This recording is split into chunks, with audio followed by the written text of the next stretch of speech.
Finally tonight, though, I want to get on the trans joy for a minute. I know to some people it's kind of a bad word. Some people don't like it, but me, I like finding trans joy where I can find it. And one of the places I find it is right here on a football field between those white lines. And it was especially joyful for me this past Saturday night. My Connecticut Ambush took on the Maine Mayhem. Now, the Maine Mayhem are a tough, hard-nosed, physical football team.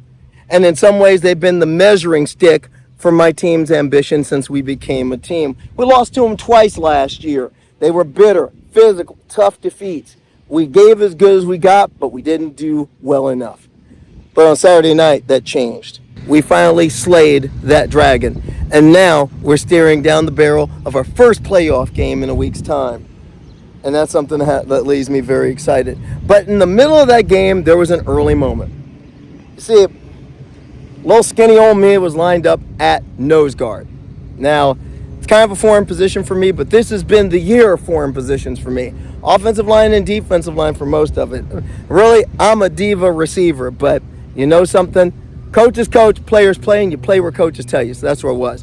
But I was staring across from somebody who I respect a great deal and someone I consider a friend. Allie Cleveland, center middle linebacker for the Maine Mayhem. And by the way, a second team All-American this year. Congratulations, Allie.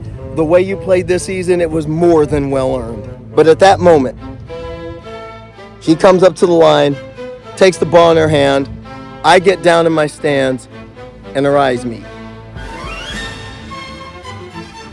Allie, Karleigh, Karleigh, Allie. And all of a sudden, smiles go across both our faces. We're both probably thinking the same thing. When you snap that ball, this is going to be fun.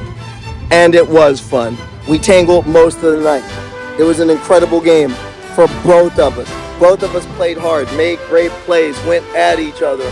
And after that game, we were both sore, tired, battered, probably cursing each other's name in Epsom salt baths.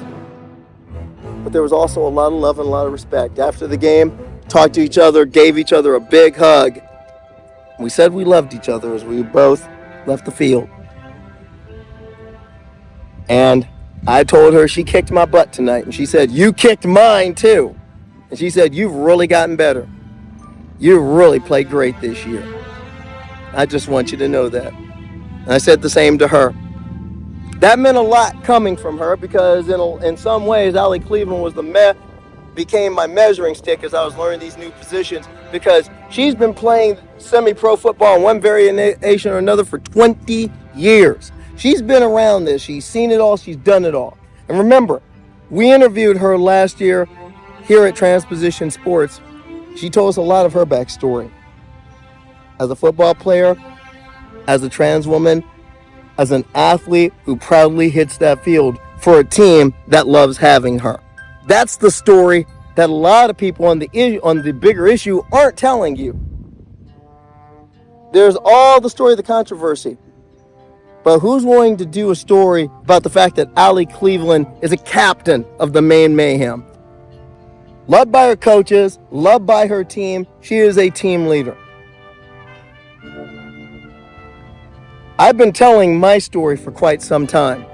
And it's a story I'll always tell to anyone who will listen, even those who are the imperfect allies that Representative McBride talks about, especially to them. I'd love to tell them a story about 3 years ago to Pride when a team administrator came up to me, knowing the truth, knowing about me, but saying, have you ever thought about playing football? And that you're welcome here. And how that team welcomed me and this team welcomed me. And when a league said that you cannot play, an entire team, all cisgender women, closed ranks around me and said, you are one of us, sis, and we fight with you.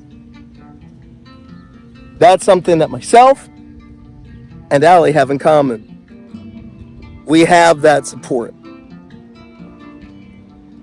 And as long as I can type on a keyboard, as long as I can write, as long as I can tell stories and speak, I'm going to tell that story. Because that story is often missing. The same way that the story, that the positive side of A.B. Hernandez's story, in a lot of ways, has kind of gotten short shrift.